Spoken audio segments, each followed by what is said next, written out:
football, but we have the official 5 days until the first NFL rookies report to camp. These guys were in that position last year. Williams, Daniels, May, Penix, McCarthy, Nix. 6 second-year quarterbacks to not only keep an eye out for heading into this NFL season, they have each been handed the keys to their franchises. Some have room for improvement. One hasn't taken a single NFL regular season snap. There are specific steps each one of them have to take. Courtney Cronin has more.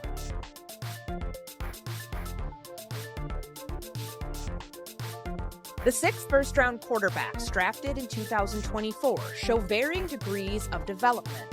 To duplicate the negatives from his rookie film, which included a trip to the NFC title game and Offensive Rookie of the Year honors, Washington Commanders quarterback Jayden Daniels has been in the weight room. As a dual-threat QB, his durability to sustain and avoid unnecessary hits is critical for his growth, as is sharpening his vision in the pocket to become less predictable with his reads. Touchdown! Unreal! After taking a league-high 68 sacks, the safe light for Caleb Williams is the investment the Chicago Bears made in his offensive line. Williams' dynamism is why he was the #1 pick, but he needs to play better within structure.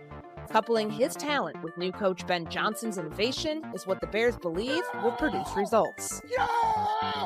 Like Williams, Patriots quarterback Drake May is the beneficiary of added help around him.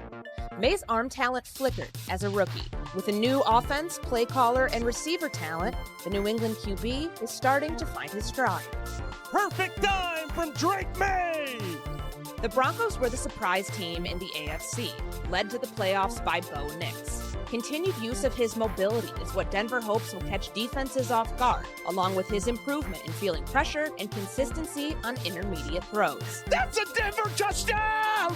Unlike their counterparts, Michael Penix Jr.'s exposure has been limited, while J.J. McCarthy will step on the field for his first NFL game. The big jump from your first year to your second year is huge. I got to go out there and prove myself each and every day. What's done in the darkroom this offseason will soon come to light. Speak of superlatives, JD and DC, certainly one most likely to succeed, took those Commanders to an NFC title game as our front office insider Mike Tannenbaum joins the program this morning to do a deeper dive into now second-year quarterback superlatives. Mike T, which quarterback in their second year has the most at stake this upcoming season?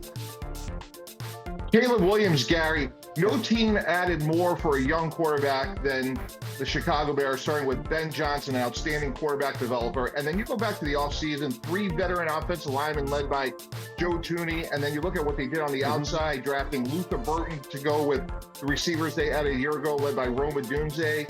Then they came back and added Ozzie Trapillo in the second round. And then when you compare his development to Jayden Daniels, there is a massive amount of pressure on Caleb Williams to show improvement early this season. First overall pick certainly has a lot to bear out there in the Windy City.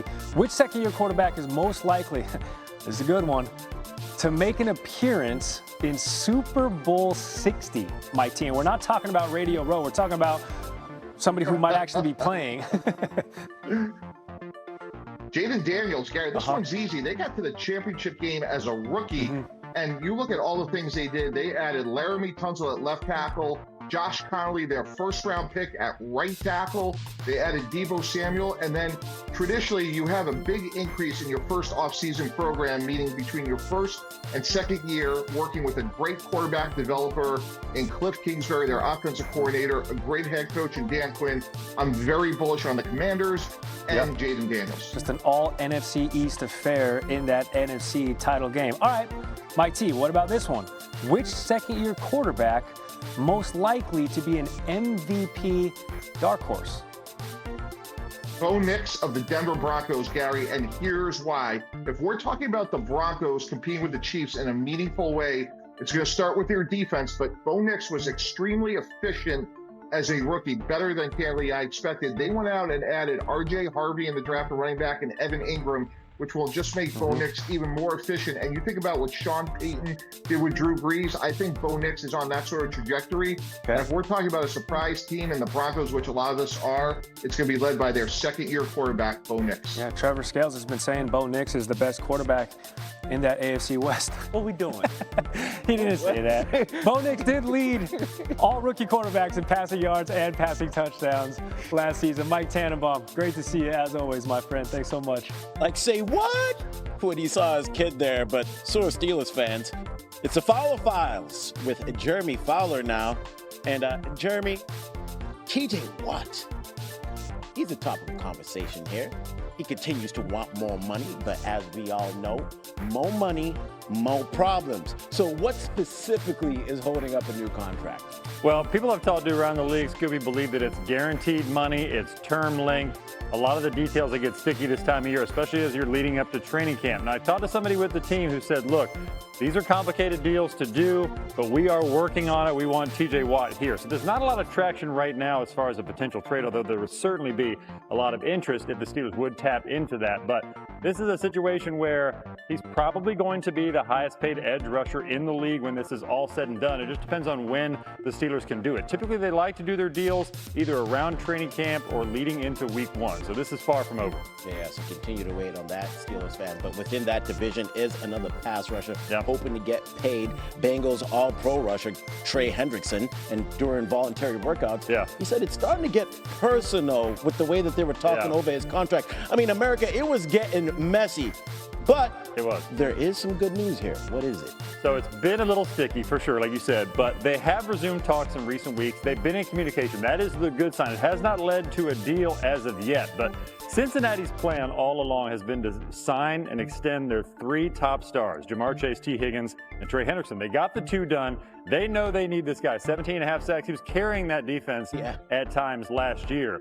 It's just, this is a process with a team that doesn't give a lot of guaranteed money beyond year 1 typically, or how they structure their signing bonuses. He wants more long-term security. This is not a year-to-year proposition for him. He's 30 years old, yes, but he feels like he's earned big-time money on a multi-year extension. So we'll see what they can find, and some middle ground that they hope to find. If not, that he is dug in. I mean, he is prepared to miss time here. Yeah, it seems like every single offseason we're having some type of contract issues out of Cincinnati. But let's stay with the pass rusher theme here. Michael Parsons, he's due for a new deal. Cowboy fans are sitting there wondering, when is that going to get done? Yeah, so this is kind of a relaxed situation. You know, when I talk to people involved, they're like, look, it's a lull in the summer right now. Not a lot going on. People are on vacation. Team officials are out on the beach somewhere.